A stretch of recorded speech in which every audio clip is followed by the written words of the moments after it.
them apart today and say, sister is busy learning to shave, brother just loves his permanent wave. It's hard to tell them apart today. Hey, hey, girls were girls and boys were boys when I was a top. Now we don't know who is who or even what's what.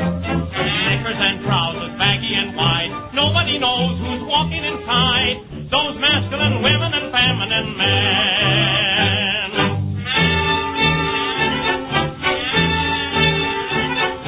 Stop, look, listen and you'll agree with me.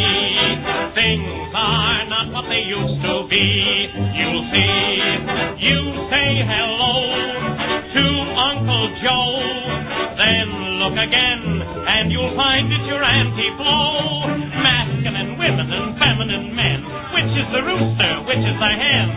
It's hard to tell them apart today and say, why Auntie is smoking, rolling her own, Uncle is always buying cologne. It's hard to tell them apart today. Hey, hey, you go in to give your girl a kiss in the hall, but instead you find you're kissing her brother Paul. Ma's got a sweater up to her chin, Pa's got a girdle holding him in, those masculine women and feminine men.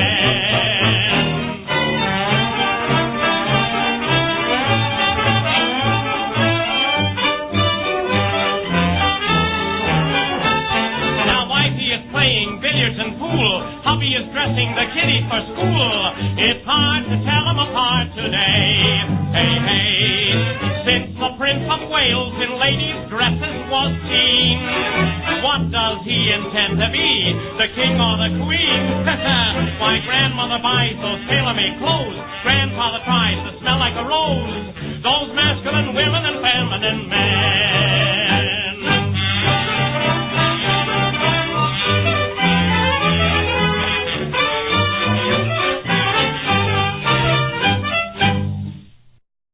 One thing this human being has recognized throughout the years is the proliferation of androgyny in this world.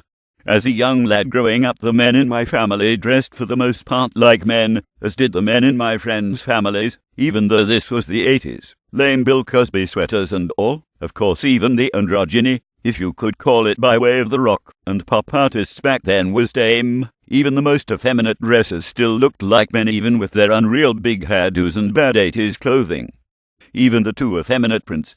Androgyny then moved to the female persuasion in the 90s as women wanted to be more like their male counterparts. This was apparent in the black community as the thug style of the hip-hop culture became more unisex. Also, we must remember that this was also the era of K.D. Lang and Ellen DeGenerate.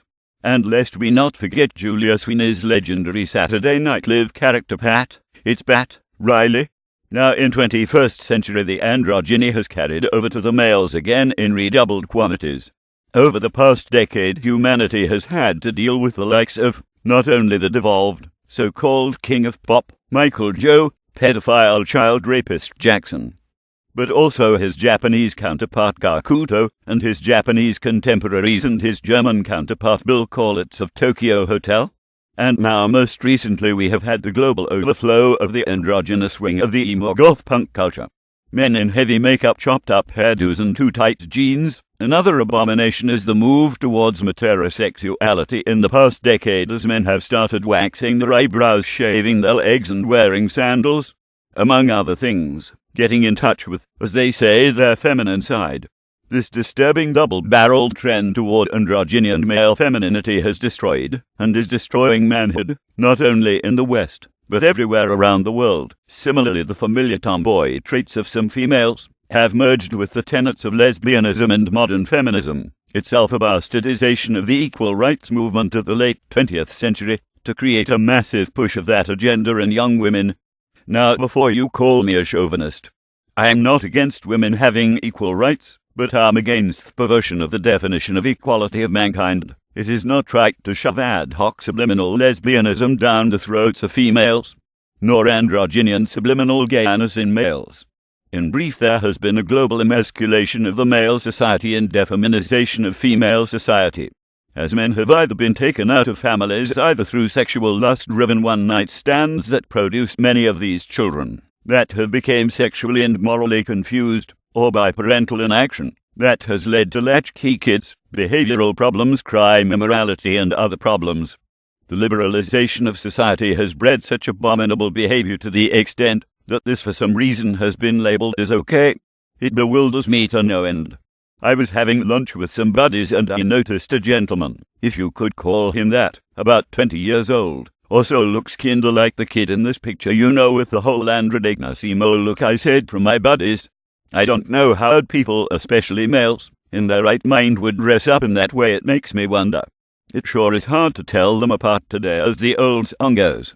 I know one thing for sure: this trend towards extreme androgyny is negatively affecting Western and even developing nations, though both my opinions and, more important, my Christian faith disagrees totally with their doctrine and their vitriol. I can't blame the Muslims for their hatred of gender misrepresentation, nor can I blame atheists that share the same ideal. Even they know it's wrong. Men are supposed to be masculine, and women are supposed to be feminine. That's the way society has been for millennia, and now the liberalism of society has told people, especially the youth, you can do whatever you want to do, because it's freedom of expression. No, it's not. It's an abomination. To some it's only a phase, and thankfully some grow out of it, mainly because they finally know they look and feel stupid, but still many more still cling on said androgyny. I for one personally hope there will be a bigger backlash against this androgyny that has taken over society, especially the youth. In my opinion, it's time for men to be men again, and women to be women again. Let's squash this androgynous crap. Let's be confident of who we really are, and man up, woman up, and get back to the way things ought to be.